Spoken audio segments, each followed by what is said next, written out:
Hello everyone, welcome to Prami kitchen. இன்றைக்கி vegetable ரொட்டி எப்படி செய்கிறதுன்னு பார்க்கலாம். அதுக்கு 2 கப்பு நான் அரிசி மாவு எடுத்திருக்கேன். தாளிக்கிறதுக்கு வடச்சட்டியில் ஒரு 5-6 ஸ்பூன் எண்ணெய் ஊற்றிக்கலாம். இதுக்கு தேவையான பொருள் என்னென்னு பார்த்துடலாம். 2 பெரிய வெங்காயம் சின்ன சின்னதாக கட் பண்ணி வச்சுருக்கேன். 2 பச்சை மிளகா பெருசாக கட் பண்ணிக்கோங்க. கேரட் இந்த அளவு பொடியாக இருந்தால் போதும். பீன்ஸும் இப்படி கட் பண்ணி வச்சுக்கணும். கேரட் பீன்ஸுக்கு பதிலாக நம்ம பீட்ரூட் கூட யூஸ் பண்ணலாம். எண்ணெய் சூடானதும் ஒவ்வொன்றா போட்டு தாளிச்சிக்கலாம். இப்போ முதல்ல பெரிய வெங்காயம் சேர்க்குறேன். பெரிய வெங்காயம் பச்சை மிளகாயும் சேர்த்துட்றேன். வெங்காயம் நல்லா ப்ரௌன் கலர் ஆகிற வரைக்கும் கொஞ்சம் வதக்கிக்கலாம். ரொட்டினாவே மோஸ்ட்லி எல்லோரும் கடலைப்பருப்பு உளுந்து பருப்பும் சேர்த்துக்குவாங்க.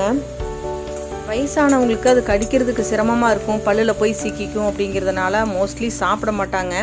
இந்த மாதிரி நம்ம ரொட்டி செய்யும்போது சின்ன குழந்தைகள்லேருந்து பெரியவங்க வரைக்கும் எல்லோரும் விரும்பி சாப்பிடுவாங்க.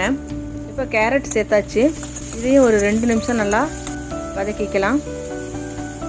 கேரட் வதங்க கொஞ்சம் டைம் ஆகுங்கிறதுனால முதல்ல கேரட் சேர்த்தேன். இப்போது பீன்ஸையும் சேர்த்துக்கிட்டேன். இது ரெண்டையும் மிக்ஸ் பண்ணி விட்டுட்டு ஒரு 2 நிமிஷம் அப்படியே விட்டுறணும். நான் மாவில் உப்பு சேர்க்கலை, அதனால் இந்த காயில் உப்பு சேர்க்குறேன். நான் கல் உப்பு சின்னதாக இருந்ததுனால நான் அப்படியே சேர்க்குறேன், சூட்டில் கரைஞ்சிரும்னு. நீங்கள் பெரிய பெரிய கல்லாக இருந்தால் அப்படியே போட வேண்டாம், நுணுக்கிட்டு போட்டால் போதும். இப்போ மூடி வச்சுட்டு ஒரு 5 நிமிஷம் அப்படியே விட்டுறணும். இந்த காய்க்கு தண்ணி சேர்க்க வேண்டாம், அதே மாதிரி ஃபுல்லாக வேக வைக்கவும் வேண்டாம், ஆஃப் பாயில் ஆனால் போதும். தேவையான அளவு கொத்தமல்லி எடுத்திருக்கேன். கொத்தமல்லியை நல்லா கழுவி பொடி பொடியாக அரிஞ்சு வச்சுக்கணும். மல்லி எந்த டிஷ்லேயும் கடைசியாக சேர்த்தா தான் மணமாக இருக்கும். இப்போ பாருங்கள், நம்மளோட வெஜிடபிள் வந்துட்டு ஓரளவு ஆஃப் பாயில் ஆயிடுச்சு.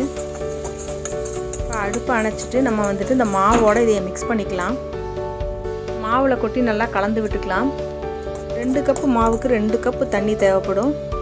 ஸோ அதை நான் வந்து அடுப்பில் வச்சு கொஞ்சமாக லைட்டாக சுட வச்சு வச்சுருக்கேன். அதாவது ரொம்ப சூடாக இருக்கக்கூடாது, கொஞ்சம் வார்மாக இருக்கணும். பச்சை தண்ணி ஊற்றி மிக்ஸ் பண்ண வேண்டாம். வெஜிடபிள் சூடோடு கொட்டினதுனால இந்த தண்ணியும் கொஞ்சம் வார்மாக இருக்கும் இல்லையா, அது கையில் நமக்கு வந்து பிசைய முடியாது. ஸோ நான் கரண்டியை வச்சு கொஞ்சம் கொஞ்சமாக தண்ணி ஊற்றி நல்லா மிக்ஸ் பண்ணி விட்டுக்கிறேன். கடைசியாக சூடு கொஞ்சமாக ஆறுனதுக்கு பின்னால் நம்ம வந்து கை பொறுக்கிற சூடில் கையிலேயே நல்லா பிணைஞ்சு எடுத்துக்கலாம். நான் ஏற்கனவே பச்சை மிளகா கட் பண்ணும்போது கொஞ்சம் பெருசு பெருசாக கட் பண்ணுங்கன்னு சொல்லியிருந்தேன். அது எதுக்குன்னா, நம்ம இப்படி பிணைஞ்சு எடுக்கும்போது பச்சை மிளகாவை தனியாக பிரித்து எடுத்துடலாம். காரம் ஃபுல்லாக மாவில் இறங்கிருச்சு. அதுவும் இல்லாமல் தைரியமாக சாப்பிட்லாம் பாருங்கள். இப்போ கடைசியாக மல்லி இலை பொடி பொடியாக அறுத்து வச்சது அதையும் இதோட மிக்ஸ் பண்ணி நல்லா பிணைஞ்சிக்கிறேன். இந்த அளவுக்கு பெரிய பெரிய உருண்டையாக உருட்டி வச்சுக்கணும். ரொட்டி தட்டுறது சிரமம், கரெக்டாக தட்ட வர்றதில்லன்னு சிலர் சொல்கிறாங்க. சின்ன சின்ன டெக்னிக் தெரிஞ்சுக்கிட்டிங்கன்னா ரொம்ப ஈஸியாக செஞ்சு எடுத்துடலாம். தோசைக்கல் அடுப்பில் வச்சாச்சு. கல் சூடானதும் கொஞ்சமாக எண்ணெய் ஊற்றிக்கலாம். இப்போ அடுப்பை சிம் பண்ணிவிட்டு பக்கத்தில் ஒரு பாத்திரத்தில் தண்ணி வச்சுக்கணும். தண்ணியில் கை நனைச்சிட்டு தட்டுனிங்கன்னா கை சுடாமல் ரொட்டி அழகாக தட்டி எடுத்துடலாம். இதுக்கு அதிகமாக எண்ணெய் தேவைப்படாது. இப்போ மேலே கொஞ்சமாக எண்ணெய் ஊற்றிக்கலாம். ஒரு 2 நிமிஷம் வெயிட் பண்ணுவோம். இந்த வெஜிடபிள் ரொட்டி சைட் டிஷ் இல்லாமையே சாப்பிட்லாம். காரமாக வெஜிடபிளோட ரொம்ப நல்லாயிருக்கும். உங்களுக்கு வேணும்னா நீங்கள் வந்து தேங்காய் சட்னியோடு சாப்பிட்லாம். கலர் லேசாக மேலே மாறி வரும். இந்த டைமில் நம்ம ரொட்டியை திருப்பி போட்டுறணும். திருப்பி போட்டு ஓரம் மட்டும் கொஞ்சமாக அமுத்தி விட்டுறணும்.